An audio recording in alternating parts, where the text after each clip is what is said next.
Vous suivez Priorité Santé avec le groupe Sounou, présent dans 17 pays, qui depuis 25 ans met le client au centre de tout.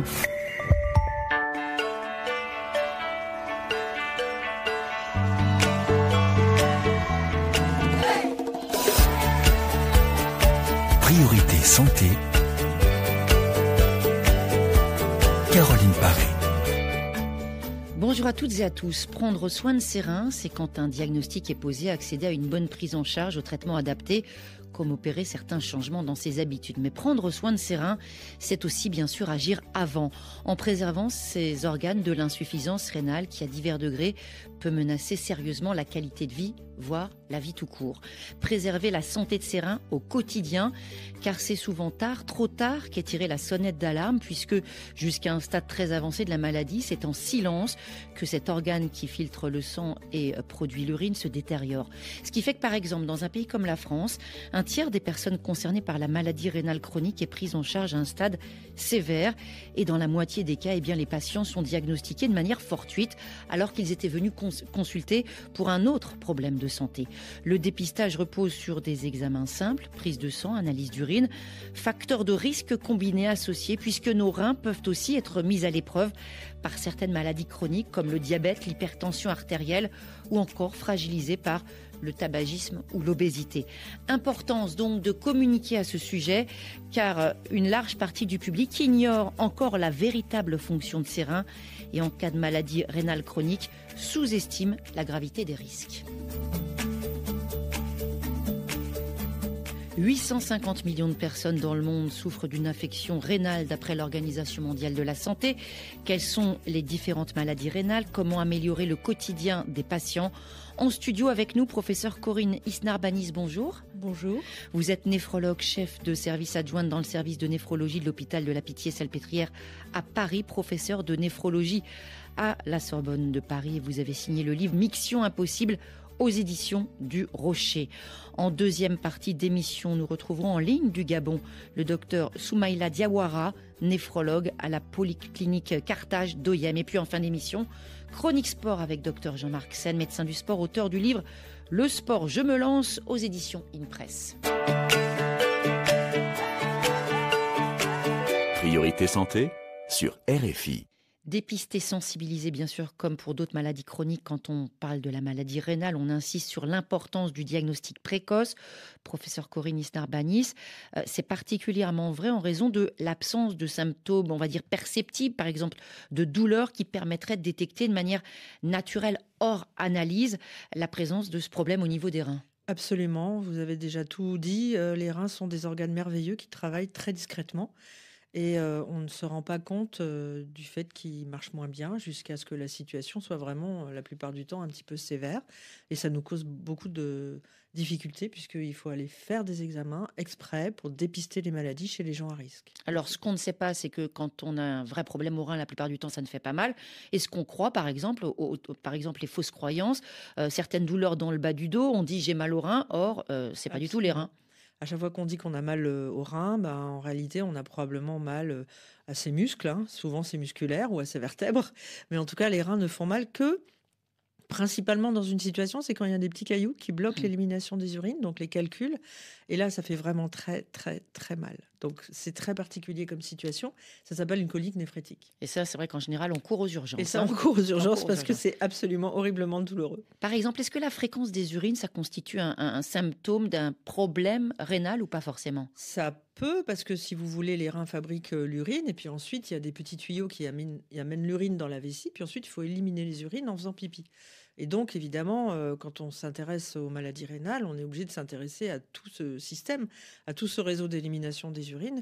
Le fait d'uriner souvent, ça peut être parfois lié à un problème lié à la vessie, par exemple, ou au canal qui est entre la vessie et l'extérieur du corps, ou à une infection des urines. Donc, c'est pour ça qu'on travaille beaucoup avec nos collègues, les urologues, qui s'occupent plus préférentiellement de gérer ces problématiques-là.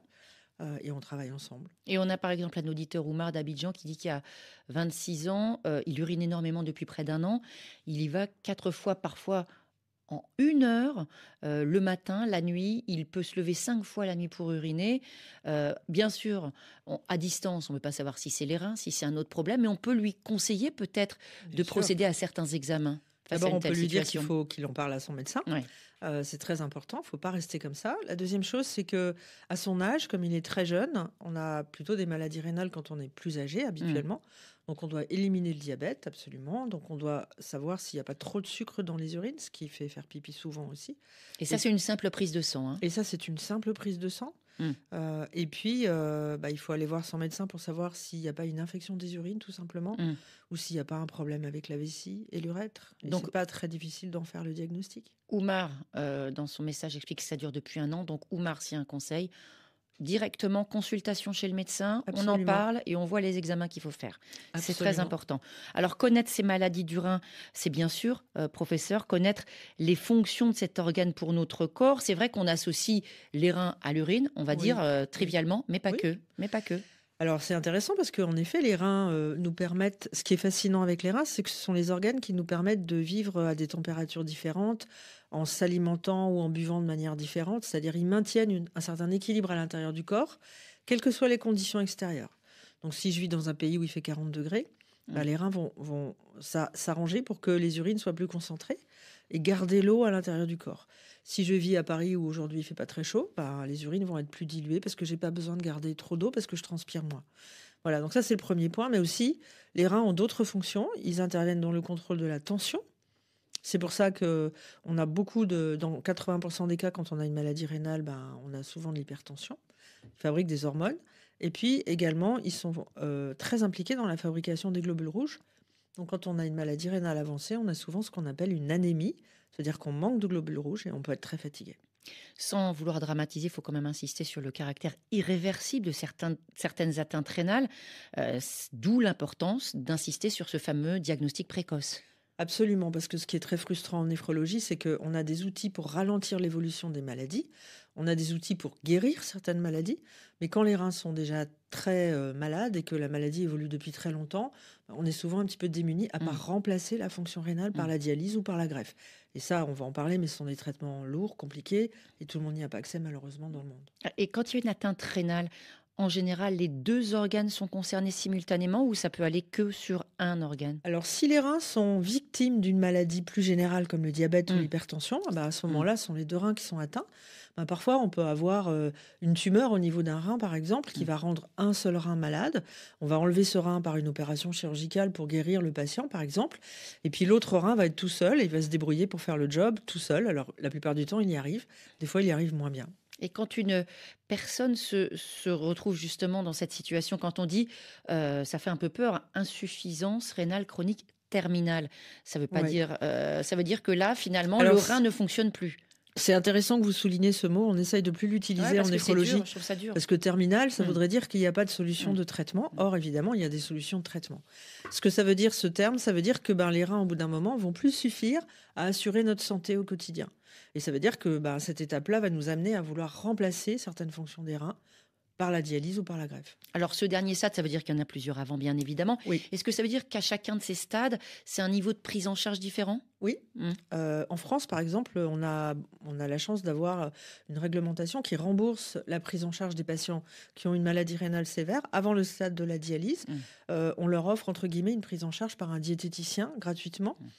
Par une infirmière de coordination, parce que l'alimentation est très importante dans le maintien de la fonction rénale quand les reins marchent très peu. Alors, il y a évidemment cette question des maladies chroniques. Vous avez cité tout à l'heure l'hypertension artérielle. On a évoqué à peine le diabète. Mais c'est vrai que quand il y a ces 2 atteintes particulières, quand on a un problème de santé, on va dire cardiovasculaire au-delà de ça, il faut être particulièrement vigilant.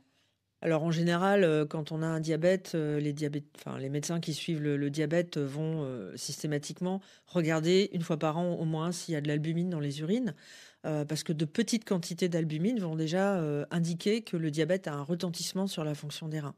Pareil pour les maladies cardiaques. En général, quand on est suivi par un cardiologue, on va assez volontiers contrôler la fonction rénale.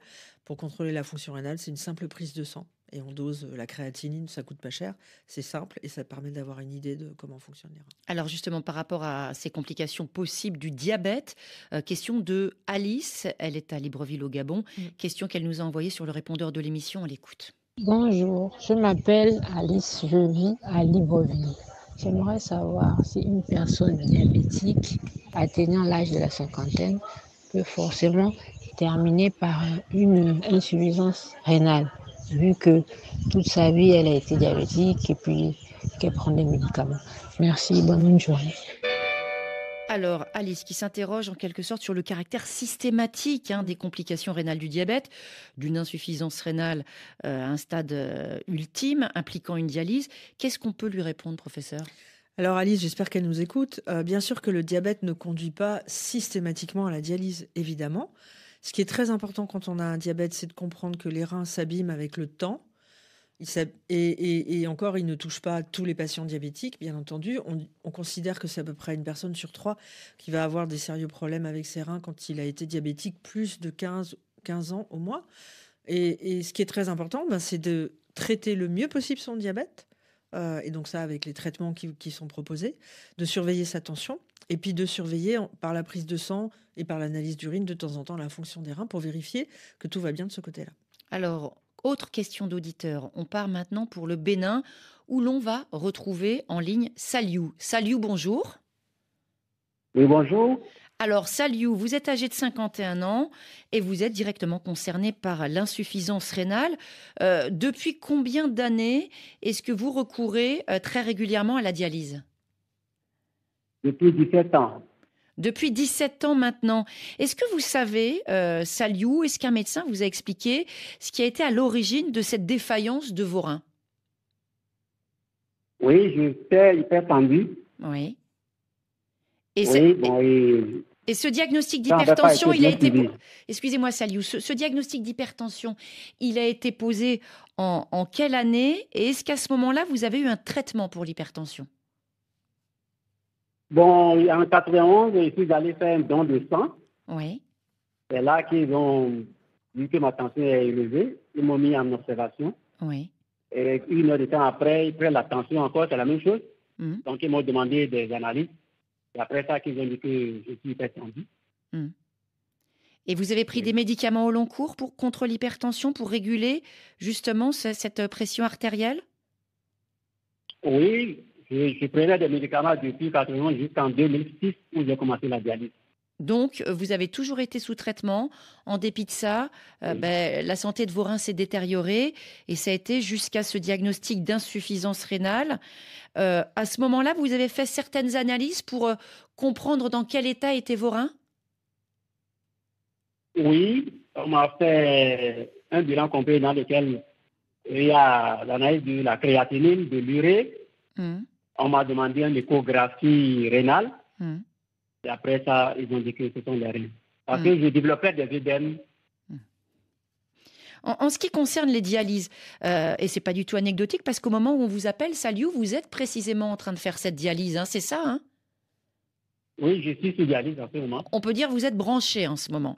Donc, comment est-ce que ça se passe, les dialyses ? Bon, la dialyse, il y a un appareil, un générateur. Il y a un rein artificiel avec des lignes. Donc, il y a 2 aiguilles artérielles et veineuses. Donc, le sang sort par l'artérielle, va dans la machine, dans le rein artificiel.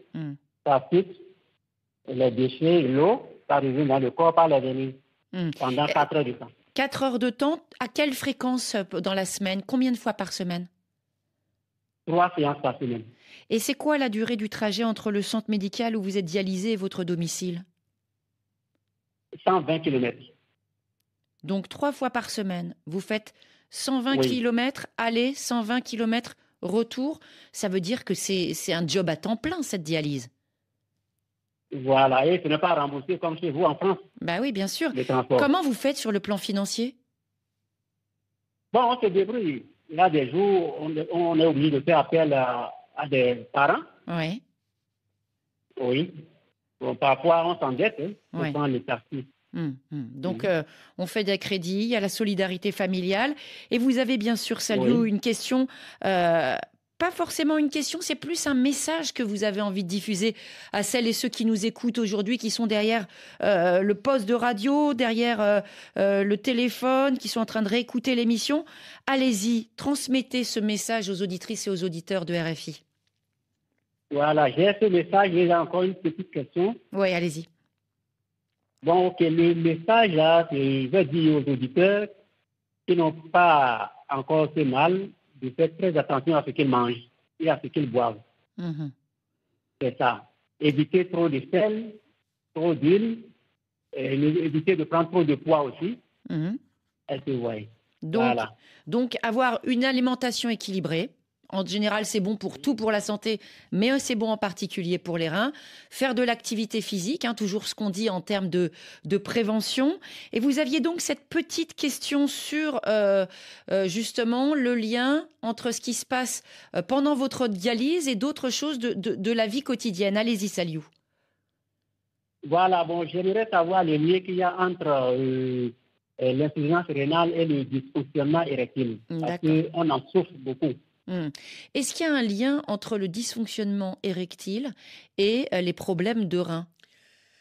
Alors, d'abord, bravo, merci pour ce témoignage extraordinaire. C'est vraiment courageux et puis ça donne l'espoir. Il faut se faire soigner, il faut essayer de prévenir les maladies rénales. Donc, merci pour ça. Malheureusement, alors c'est vrai que l'hypertension artérielle, comme je l'ai dit, c'est une maladie qui touche tous les vaisseaux. Et il y a beaucoup d'organes de notre corps qui dépendent de nos artères. Et donc, les troubles de l'érection, ils peuvent être liés à l'hypertension et au diabète simplement comme conséquence de la maladie des vaisseaux. Et puis parfois, et c'est pour ça qu'il faut vraiment parler avec l'équipe médicale, parce que parfois, certains médicaments qu'on donne pour l'hypertension peuvent avoir des conséquences, c'est-à-dire des effets secondaires sur l'érection. Et à ce moment-là, on peut peut-être adapter le traitement éventuellement pour avoir un traitement qui permette de ne pas avoir ce genre d'effet secondaire. En tout cas, il faut en parler évidemment. Parce que c'est un effet secondaire, mais absolument pas anodin. Et merci beaucoup, Saliou, d'avoir posé cette question. Très bonne journée à vous au Bénin. On a dit tout à l'heure, on passe des examens sanguins ou tests urinaires pour un petit peu savoir où on en est par rapport à la santé de ses reins, cadre du dépistage d'une maladie rénale. À ce sujet-là, au sujet du taux de créatinine, question Facebook précise de Bruno. Il vit à Courron en Guyane. Il explique qu'après plusieurs bilans sanguins, son taux de créatinine se maintient au-dessus des seuils. Il demande comment le faire baisser. Est-ce que vous pouvez lui répondre, professeur ? Bien sûr. Alors la créatinine, c'est une petite protéine qu'on dose sur la prise de sang. C'est assez facile à faire et ça donne le reflet de la fonction des reins. Quand ça monte trop, ça veut dire que les reins ne sont pas capables d'éliminer la créatinine et donc ils sont probablement un peu malades. Donc la première des choses, c'est de le vérifier. Puis la deuxième chose, c'est d'essayer de savoir pourquoi. Donc en fait, il faut vraiment qu'il puisse consulter un médecin et qu'il puisse vérifier qu'il n'y a pas de diabète, qu'il n'y a pas d'hypertension. Souvent, on fait des analyses d'urine aussi pour vérifier si dans les urines, il y a des protéines, il y a des anomalies par rapport à ça qui peuvent indiquer de quelle maladie souffrent les reins. Et bien entendu, c'est très important d'avoir cette information puisqu'on va sans doute pouvoir faire quelque chose pour traiter Bruno si jamais il a une maladie rénale. Donc, il faut absolument prendre ça en considération et aller consulter un médecin pour en savoir plus là-dessus. Ce fameux conseil, aller consulter. Professeur Absolument. Corinne Isnard-Banis, on va poursuivre notre échange. On prendra d'autres questions d'auditeurs et d'auditrices en ligne. Ce sera juste après le trio Taïro, Amadou Mariam avec ce titre « Fais-les bouger ».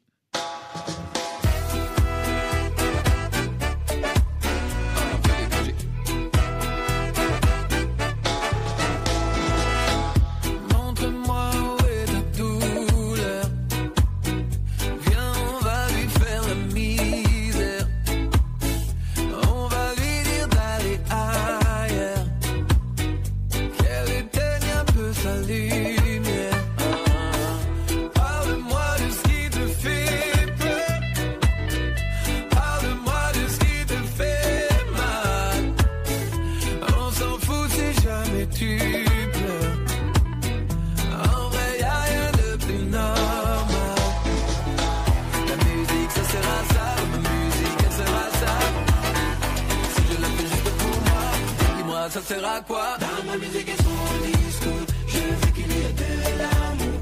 Dans ma musique et son image, je veux qu'il y ait vos visages. Dans ma musique et son discours, je veux vous donner de l'amour. Dans ma musique et son histoire, je veux qu'il y ait de l'espoir. Musique et moi, il n'y a problème quoi. Musique et moi, il n'y a souci quoi. Musique et moi, il n'y a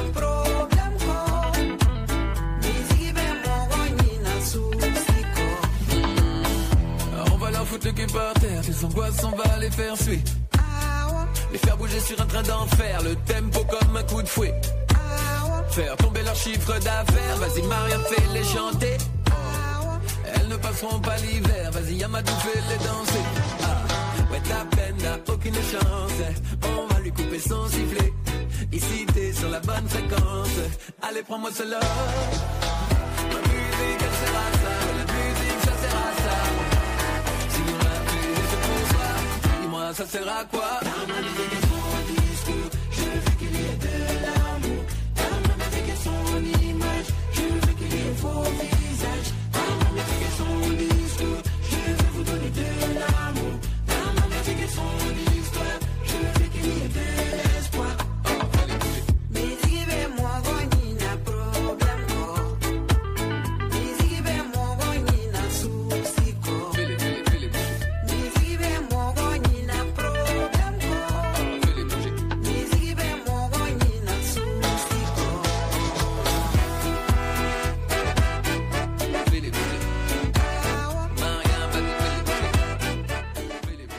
Priorité santé sur RFI, on parle des maladies rénales, facteurs de risque dépistage, caractère silencieux dans les premiers stades de la maladie. Toujours avec le professeur Corinis Narbani, chef de service adjointe dans le service de néphrologie de l'hôpital de la Pitié-Salpêtrière à Paris. Alors, si cette maladie est diagnostiquée à un stade précoce, la prise en charge va s'appuyer, on l'a entendu déjà tout à l'heure dans la première partie d'émission, sur un certain nombre de mesures pour, on va dire en quelque sorte, éviter l'aggravation, notamment les fameux conseils en matière d'hygiène de vie. Est-ce qu'on peut les rappeler, ces grands conseils ? Absolument. Alors, ça peut avoir l'air très simple, mais en fait, c'est fondamental. Pour éviter que les reins ne s'abîment davantage, 9 fois sur 10, on doit faire en sorte que la pression artérielle soit parfaite.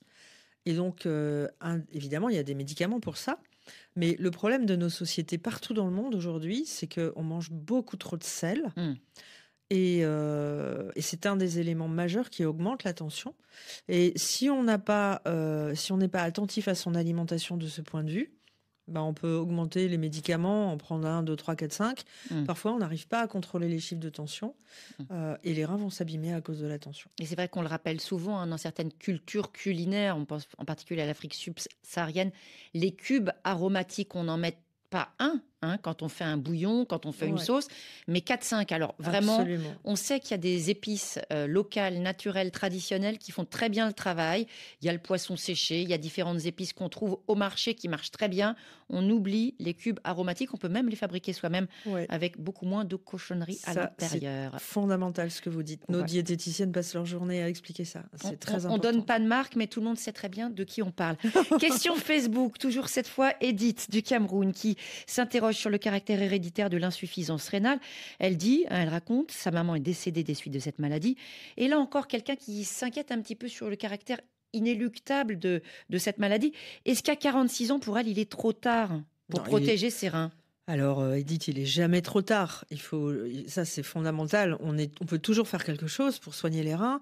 Il y a assez rarement, finalement, des maladies qui sont héréditaires. Ça veut dire qu'ils sont transmises par les gènes. Donc, on ne peut pas répondre, Edith, on ne peut pas vous répondre parce qu'on ne sait pas de quelle maladie vraiment votre maman a souffert. Donc, la principale maladie qu'on connaît, en fait, qui se transmet dans la famille, c'est la polykystose. C'est une maladie dans laquelle les reins deviennent très gros et ils ont plein de kystes. Voilà. Donc, ces maladies-là, on sait très bien les dépister maintenant. Et en général, il y a plusieurs personnes de la famille qui sont malades. Pas forcément, mais souvent, c'est ça. Mais c'est pas du tout le plus fréquent.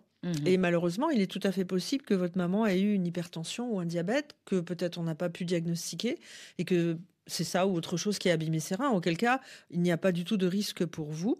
Et si vous voulez en être sûr, vous allez voir un médecin qui vous fera une prise de sang avec le dosage de la créatinine, qui vous prendra la tension et puis qui fera éventuellement une petite analyse d'urine. Un petit bilan qui s'impose pour au moins calmer ses inquiétudes. Absolument. Et tout de suite, on rejoint le Togo.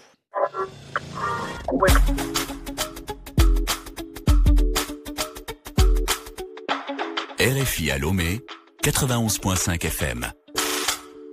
Et c'est Françoise qui est en ligne avec nous. Bonjour Françoise. Oui, bonjour Caroline. Alors vous êtes âgée de 80 ans Françoise, diagnostiquée depuis plusieurs années pour une insuffisance rénale. Mais il faut dire Françoise que vous êtes aussi depuis assez longtemps atteinte d'une autre maladie chronique. Est-ce que vous pouvez nous expliquer s'il vous plaît ? Alors oui, moi j'ai du diabète depuis 28 ans, donc c'est très long. Et évidemment, on a détecté une insuffisance rénale pour laquelle je prends des comprimés de 100 mg par jour. Mais dans quelle mesure est-ce que c'est inquiétant? Alors, est-ce que le médecin a défini le stade d'avancement de votre maladie rénale? C'est-à-dire comment vos reins fonctionnent vraiment? Non, je ne sais pas. Vous ne savez pas? Et vous avez découvert comment cette maladie des reins? Avec des examens de routine? Oui, absolument. Parce que chaque année, je vais chez moi. Je ne suis pas très diabétologue à Lomé. Donc, je vais en suivre chaque année. Et là, on fait des examens de sang complet. Et c'est là qu'on a découvert ça il y a plusieurs années déjà. 4, 5, 6, on ne sait pas. Je ne peux pas dire depuis quand, mais elle m'a bien dit que c'était une conséquence du diabète. Ça, je sais. Une conséquence du diabète. Mais Françoise, vous m'avez l'air d'une nature assez pugnace. Vous n'avez pas posé la question au médecin pour lui dire « Ils en sont où mes reins exactement ?» Non, honnêtement, je ne l'ai pas fait. Pourquoi? Parce que vous aviez un petit peu peur de la réponse? Non, pas du tout. Pas du tout. Mais comme elle ne m'a rien dit spontanément, moi, je n'ai pas pensé poser la question. Et vous nous confirmez... En écoutant votre émission, en y pensant que tout d'un coup, j'ai peur de ça. Ah, je comprends bien. Et vous nous confirmez bien que vous n'avez rien ressenti au niveau physique? Il n'y a pas eu de gêne, il n'y a pas eu de douleur, rien du tout? Non, jamais. Ni pour le diabète, ni pour l'insuffisance rénale, ni pour l'hypertension. Il n'y a aucun signe. Et votre diabète, il est bien contrôlé? Vous n'avez pas d'autres complications? Non, pas de complications. Je le contrôle assez bien. Et donc là, en fait, votre question, c'est sur les risques réels de cette insuffisance rénale, c'est ça? Absolument. Oui, quel risque je cours en prenant 100 mg par jour? Est-ce que c'est suffisant? Bon, c'est compliqué. Vous dites 100 mg, mais comme vous n'avez pas décrit ou expliqué de quel médicament il s'agit, c'est un petit peu compliqué. Vous connaissez le nom de ce médicament? Oui, c'est du Ziloric. Voilà. Alors, professeur Corinne Isner-Banis, je me tourne vers vous. On entend en tout cas, Françoise, qu'il y a un grand besoin d'être rassurée. Merci Françoise, bonjour. Alors, merci pour ce partage. Le Ziloric que vous prenez, c'est un médicament qui fait baisser le taux d'acide urique. Donc ça, c'est, on va dire, un petit peu autre chose que le diabète. Et sans doute qu'on vous l'a donné voilà, pour cette raison-là. Ce qui est très important pour vous, c'est évidemment quand vous allez rediscuter avec vos médecins, c'est de leur demander à peu près qu'ils vous donnent une idée de comment marchent vos reins à l'heure actuelle. Souvent, on parle en termes de stade. 1, 2, 3, 4, 5. Quand on s'approche du stade 5, c'est que les reins marchent moins bien. Et on sait aujourd'hui que jusqu'à ce que les reins marchent en dessous de 10% de la normale, on n'a pas besoin de dialyse. Donc vous voyez que ça donne de la marge, évidemment. Et par contre, si jamais vos reins marchent à 40% ou 30% ou même, il y a toujours des choses à faire pour améliorer ça.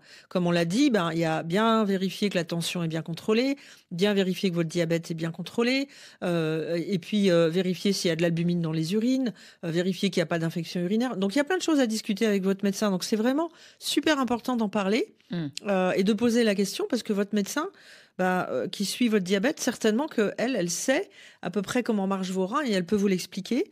Et surtout, elle peut vous dire qu'est-ce que vous pouvez faire au quotidien pour protéger vos reins le plus longtemps possible. On comprend bien, pas rester avec ces questions et surtout ces inquiétudes. Un grand merci à vous, Françoise. Très bonne journée à Lomé. Message de prévention aussi important. Là, c'est une mise en garde par rapport à l'automédication. Quand on a surtout les reins fragiles, surtout on ne prend pas n'importe quel médicament sans en aviser son médecin. Absolument. Alors pourquoi c'est important? C'est parce que les reins, comme le foie, sont parmi nos organes dont la mission est d'éliminer beaucoup de choses, dont les médicaments. Et donc, il y a certains médicaments qu'il faut prendre à des doses différentes quand les reins marchent moins bien. Puis surtout, il y a certains médicaments qui vont s'accumuler quand les reins marchent moins bien. Et il y en a enfin qui peuvent être toxiques pour les reins. Et donc, c'est très important de ne pas consommer des médicaments. Et là, je vais vraiment prononcer le mot le plus important de la journée, c'est anti-inflammatoire. Ces médicaments de cette classe qui s'appelle anti-inflammatoire, il y en a plein, sont des médicaments qu'on donne pour les douleurs. Qu'on trouve partout dans le monde. En général, on en a dans le placard de sa pharmacie à la maison. Comme l'ibuprofène, par exemple. Ibuprofène. Et il y en a. Et donc ça, c'est vraiment... Il faut aller regarder sur la boîte dans les médicaments qu'on prend quand on a mal à la tête ou mal quelque part, si c'est pas des anti-inflammatoires, parce que quand on en prend régulièrement, ça abîme les reins. Encore une fois, c'est pas parce que c'est en vente libre, très loin de là, que c'est anodin. Tout de suite, d'autres questions d'auditeurs. C'est au Cameroun, à Yaoundé, qu'on retrouve Larissa. Larissa, bonjour. Bonjour. Alors, vous avez 27 ans et vous nous appelez Larissa en raison de douleurs que vous ressentez. Expliquez-nous s'il vous plaît ce qui se passe exactement. Oui, il y a de cela 7 à 8 ans où j'ai eu à ressentir des douleurs au niveau des hanches. Et quand je suis allée en urgence à l'hôpital, après des échographies, on m'a décelé que je souffrais d'un calcul rénal. J'ai rencontré un neurologue, j'ai été mise sous traitement et il m'a proposé 2 options. Que je pouvais me faire traiter après les médicaments, prendre suffisamment d'eau pour évacuer, mais que ça allait être sur une longue période. Et la deuxième option était l'opération. Mais moi, j'ai opté pour la première qui était celle de consommer suffisamment d'eau. J'ai retrouvé la guérison, mais sauf que de temps en temps, quand j'excède dans ma consommation de sucre, je ressens des légers picotements et mon souci était de savoir si cela peut se compliquer par la suite, s'il faut absolument recourir à l'opération. Est-ce qu'il peut y avoir justement un lien entre ce qu'explique Larissa à l'instant, professeur Corinne Starbani, c'est-à-dire des picotements, un sentiment de gêne, et ce qui s'est passé il y a quelques années, en l'occurrence ce diagnostic de calculs rénaux? Alors, les calculs dans les reins sont des petits cailloux qui se fabriquent à partir de cristaux qui sont dans les urines. Et quand les urines sont trop concentrées, ils se collent entre eux et ça fait une petite pierre. Et donc, évidemment, ça, quand ça bouche les canaux d'élimination des urines, ça fait très, très mal.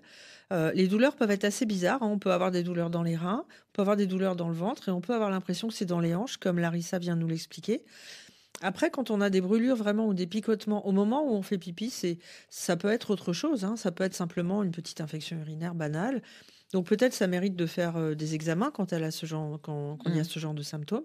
Et puis le deuxième élément, c'est que quand on a fait un calcul dans sa vie, surtout à 20 ans, si j'ai bien compris, c'était déjà il y a plusieurs années le début, on a quand même un risque que ça recommence.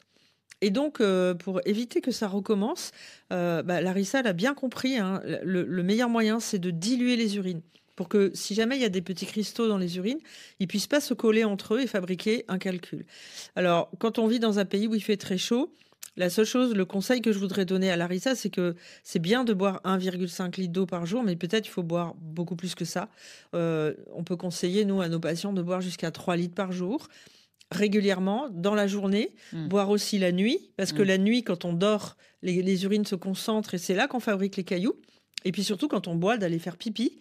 Parce que si on laisse la vessie pleine sans aller faire pipi, c'est là aussi que les cristaux dans les urines vont se coller les uns aux autres et fabriquer des cailloux plus facilement. Voilà pour ces explications. Un grand merci pour votre appel, Larissa. Vous avez cité rapidement le cas d'un risque potentiel d'infection urinaire. Est-ce qu'il y a un lien entre des infections urinaires à répétition et un risque pour la santé réelle des reins ? Oui, là, il y a une information importante à avoir. Les femmes ont souvent ce qu'on appelle des cystites. La cystite, c'est juste que les urines qui sont dans la vessie vont être infectées par une bactérie. La plupart du temps, elle s'appelle coli, mais il y en a d'autres. Et on donne des antibiotiques et ça se guérit. D'ailleurs, on n'a pas toujours besoin d'antibiotiques. Des fois, ça se guérit tout seul. Ce qui est très important, c'est que quand on n'a pas de fièvre, même si on a un peu de sang dans les urines à ce moment-là, c'est un événement, on va dire, relativement banal. Si ça se produit trop fréquemment, évidemment, il faut aller voir son médecin parce que c'est pas normal. Mais avoir 1 ou 2 cystites ou 3 dans sa vie chez une femme, c'est assez banal. Par contre, quand on a des signes, quand ça brûle, quand on fait pipi et qu'on fait pipi toutes les 5 minutes et qu'on a de la fièvre, là, c'est autre chose. Ça veut dire que l'infection est probablement montée jusque dans les reins. Et ça, si on fait ça, d'abord, il faut se faire soigner souvent à l'hôpital avec des antibiotiques. Alors là, c'est indispensable. Et deuxièmement, il ne faut pas que ça arrive trop souvent parce que ça peut abîmer les reins. Et les gens qui font pendant plusieurs années de leur vie des pyélonéphrite, c'est-à-dire des infections des urines avec de la fièvre, ça, c'est plus embêtant parce qu'à la fin, ça peut abîmer le fonctionnement des reins. Et on a une autre question Facebook, toujours au sujet des calculs rénaux qui étaient évoqués tout à l'heure par notre auditrice du Bénin, Larissa. C'est Francis du Gabon qui explique que son époux vient d'être opéré d'un calcul. Elle voudrait savoir s'il y a potentiellement un risque de récidive. Alors déjà, dans sa question, elle demande également à quoi est dû le calcul rénal. Si on a un calcul, il faut le récupérer. C'est précieux. Il faut l'analyser, c'est ça. C'est une pierre précieuse, le calcul, parce que c'est le disque dur de l'histoire, en fait. Et donc, si on l'amène au laboratoire, on peut analyser en quoi il est fabriqué. Et ça va nous permettre de mieux comprendre pourquoi il est là. Est-ce que c'est aujourd'hui une démarche pratiquement systématique quand il y a une opération de calcul ou c'est quelque chose qui doit vraiment être demandé Oui, alors ça devrait l'être, mais ça dépend si on a autour de soi les laboratoires qui sont capables d'analyser les calculs. Mais par contre, c'est intéressant de le demander quand même, parce que parfois les médecins, les chirurgiens qui opèrent, ils ne pensent pas toujours à récupérer la pierre précieuse, parce que c'est souvent les néphrologues qui s'occupent de la suite et pas eux. Donc, mais ça nous rend énormément service de savoir ce qu'il y avait dans ce petit caillou et en quoi il était fabriqué. Maintenant, comme je l'ai dit tout à l'heure, on a une chance sur 2 de récidiver à 5 ans quand on a fait un calcul.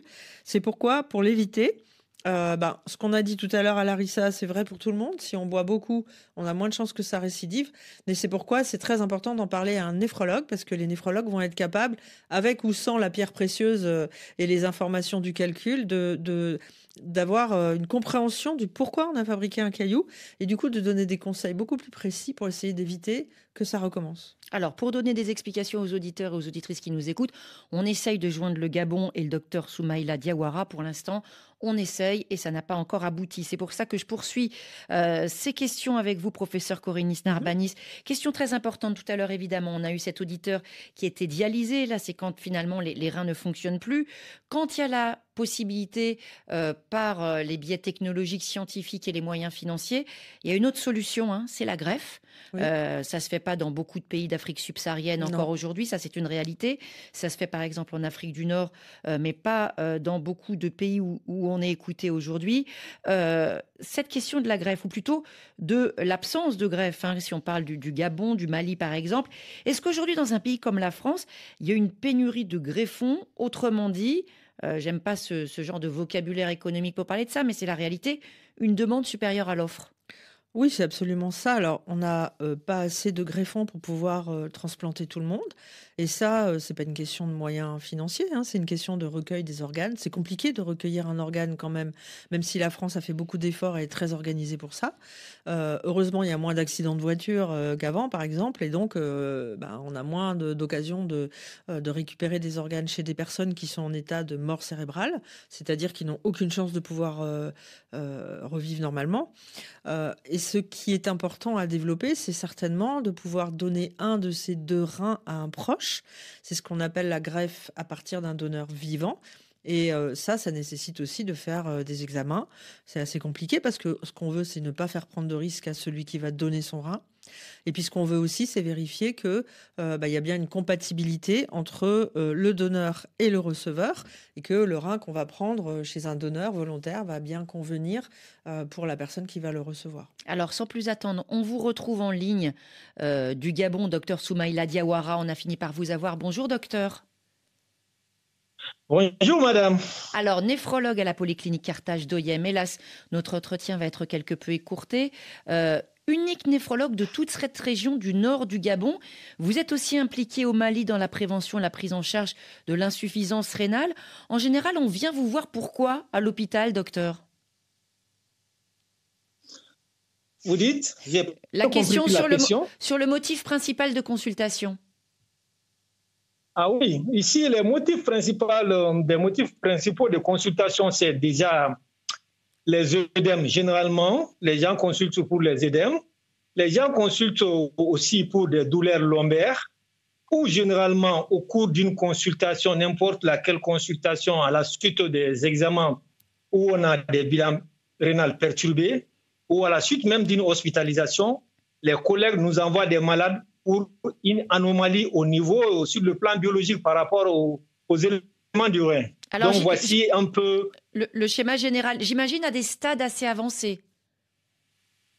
Absolument. Nous recevons toujours des malades dans des contextes quand même très difficiles. On va dire qu'ils sont à un stade où, généralement, il faut faire absolument la dialyse. Mmh.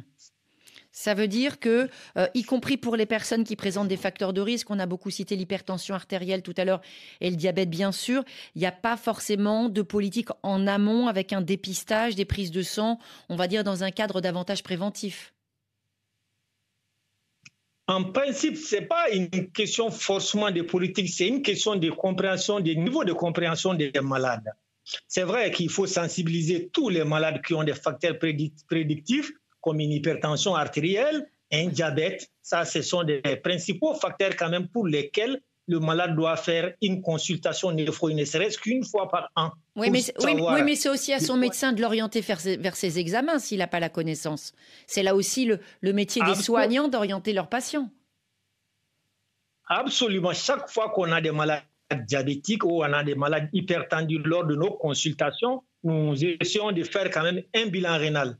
Il va falloir maintenant sensibiliser, faire même, je ne sais pas, un séminaire ou une formation au niveau des médecins qui sont, c'est-à-dire qu'au premier plan qu'on appelle les médecins généralistes le plus souvent, quel que soit leur niveau, que ce soit en ville ou au niveau des provinces ou même au niveau des villages, dès qu'il y a une hypertension artérielle ou un diabète, de voir sur le côté rénal, dès qu'il y a une plus petite anomalie que ce soit, il faut l'envoyer vers les néphrologues. Je vous donne un exemple très simple. Moi, j'ai été voir un malade quelque part. On m'appelait que le malade avait un problème rénal. Avant que je n'arrive, le malade était sorti. Bon, le malade était sorti. J'ai dit, est-ce que vous avez, par exemple, le numéro de téléphone du malade? On va l'appeler. En un moment donné, il viendra nous voir en consultation pour qu'on puisse voir quand même comment se comporte sur le plan rénal. Ça, c'est très, très important. Donc, depuis le premier contact du malade, chez le médecin, quelle que soit sa spécialité, vous avez une anomalie rénale, il faut l'adresser au néphrologue, il faut conseiller le malade, essayer de le sensibiliser sur l'importance de faire une consultation sur le plan rénal. C'est très, très important. Et les mots sont importants aussi à utiliser. On ne dit pas forcément au malade, vous faites une insuffisance rénale. Ça fait fuir certains malades. On constate qu'il y a une petite note rénale. On souhaite qu'en temps opportun, que vous voyez un néphrologue. C'est très important la façon de communiquer avec ses patients. Merci infiniment, Dr Soumaïla Diawara, et un grand merci aussi à vous, professeur Kourinis Narbanis. Vous vouliez rajouter un dernier mot? Je voulais dire qu'on a un programme gratuit sur Internet qui donne plein d'informations sur les reins, les maladies rénales et comment les prévenir. On va mettre le lien sur la page de l'émission. Voilà, c'est très Agir important. pour la santé des reins. On va mettre le lien. Merci beaucoup pour d'avoir répondu à notre invitation aujourd'hui.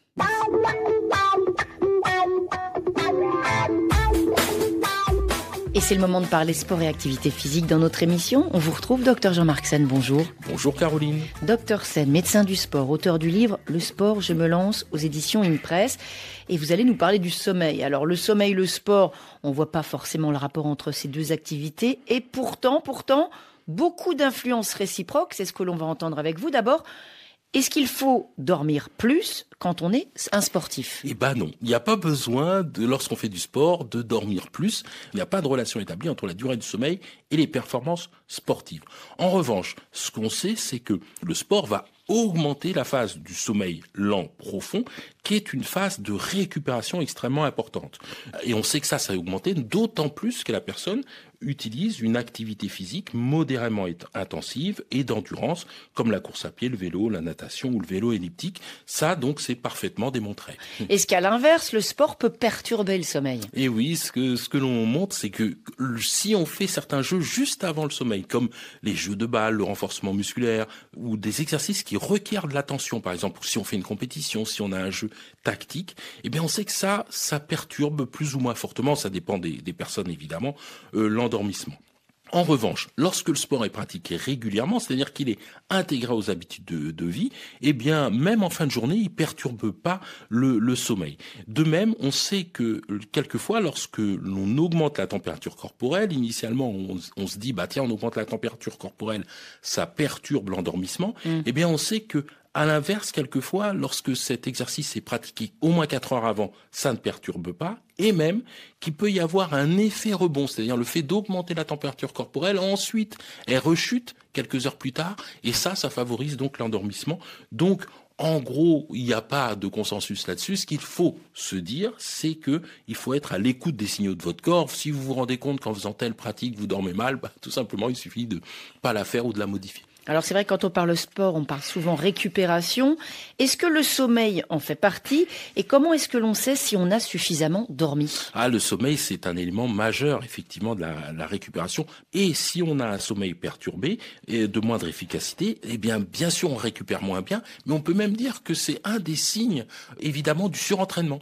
Quand on a un surentraînement, un des premiers signes, c'est d'avoir une perturbation du sommeil. Donc c'est à la fois un indicateur et une conséquence d'un mauvais entraînement. Ce qui est important aussi, c'est de se fier à sa sensation de fatigue au réveil. Si au réveil on est fatigué, si au cours de la journée on est fatigué, on a envie de dormir, on bâille facilement, ça c'est quand même le signe d'un sommeil de mauvaise qualité. Et puis si ce sommeil est de mauvaise qualité et qui perdure, faut quand même pas hésiter à aller consulter, parce que quelquefois il y a des pathologies qui sont à l'origine de troubles du sommeil, comme le syndrome d'apnée du sommeil par exemple, ça c'est une première chose, le syndrome des jambes sans repos aussi, qui est souvent lié à une insuffisance veineuse, et puis l'anxiété, la dépression, c'est quand même un des signes également de ces pathologies, c'est d'avoir un sommeil qui est perturbé. Alors on repère quand ça va pas, et aussi, ça va de soi, Dr Sen, quelques conseils pour mieux dormir. Allez, 5 précautions pour préserver son sommeil quand on est actif. D'abord, c'est d'essayer d'avoir un intervalle de 2-3 heures entre une activité physique intensive ou qui requiert de l'attention et l'heure du coucher. Comme ça permet de faire redescendre la fameuse température dont on parlait, et puis ça diminue l'effet un petit peu éveil. L'idée pour faire baisser toujours sa température, ça peut être de prendre une douche fraîche juste après le sport. Ça peut être intéressant. On a ce fameux effet rebond, et ça peut être vraiment intéressant pour ça. Certains utilisent même des saunas ou aller dans des endroits très chauds pour pouvoir ensuite bien dormir, mais enfin, c'est selon chacun. Et surtout selon l'installation. On n'a pas tous un jacuzzi à la maison. Voilà, tout à fait. Et puis, je ne sais pas à qui vous pensez, mais enfin, voilà. Non, personne, mais je ne connais personne qui a un jacuzzi chez lui, c'est tout, quoi. Bon, alors, donc, et puis, l'idée, c'est de limiter les stimulations sensorielles également, par exemple, les sources lumineuses qui provoquent des micro-réveils. Quelquefois, on a le radio-réveil, le téléphone qui émet des bruits, des sons, de la lumière, et ça, dans la chambre à coucher, ça pose vraiment un problème. N'oubliez pas de mettre une température relativement basse, 18 degrés, éventuellement, on sait que c'est à peu près l'idéal pour pouvoir dormir quand c'est possible. Et puis, bien sûr, la fameuse sieste, 15-20 minutes, on va dire, de micro-sommeil, on a fait un premier cycle. Évidemment, ça peut être plus long, mais on va pas dire que c'est, par exemple, 1 heure de sieste, c'est plutôt 1 heure de remise au calme. Quelquefois, on n'arrive pas à dormir, ça dépend des personnes. Mais simplement, 1 heure de remise au calme, de se poser, ça peut être vraiment tout à fait réparateur. Et puis, vraiment, tout est dans la régularité. C'est notre horloge interne qui vraiment synchronise le rythme veille-sommeil. Par exemple, si on se réveille toujours la même heure la semaine, et puis le week-end, tout d'un coup, on décale de 3 heures les veilles, ça entraîne une perturbation. Donc, vous êtes en train de condamner la grasse matinée en direct, là, non, comme ça. Absolument. La grasse matinée n'a plus d'avenir. Alors, avec vous, mais pour moi, je peux vous dire, j'ai pas de jacuzzi, mais j'ai une grasse matinée. On continue, docteur Sen. Mais en revanche, la sieste. La sieste, voilà. On peut cumuler. Moi, je suis pour les deux. Moi, je suis fromage et dessert. Allez, continuons. Alors, donc, effectivement, la sieste, plus que la grasse matinée, ça, c'est quelque chose qui peut vraiment aider nos auditeurs. Alors voilà, avec ces quelques conseils, j'espère que nos éditeurs dormiront pour le mieux dans les bras de Morphée. C'est un très beau conseil, voilà, Dr Sen, et beaucoup d'autres propositions pour se motiver pour dormir, mais surtout pour se bouger, trouver son rythme dans votre livre « Le sport, je me lance » aux éditions InPress. On se retrouve très bientôt dans notre émission. Et merci à toute l'équipe, Ophélie Lassène, Louise Calédec, Tiffany Menta, Raphaël Lazizi, vous le savez, Priorité Santé. C'est tous les jours à 9h10, temps universel, et quand vous le souhaitez sur les applications de podcast et RFI.fr. C'était Priorité Santé avec Sonou Bank, qui a le bon profil pour vous accompagner à chaque étape de votre vie et de vos projets.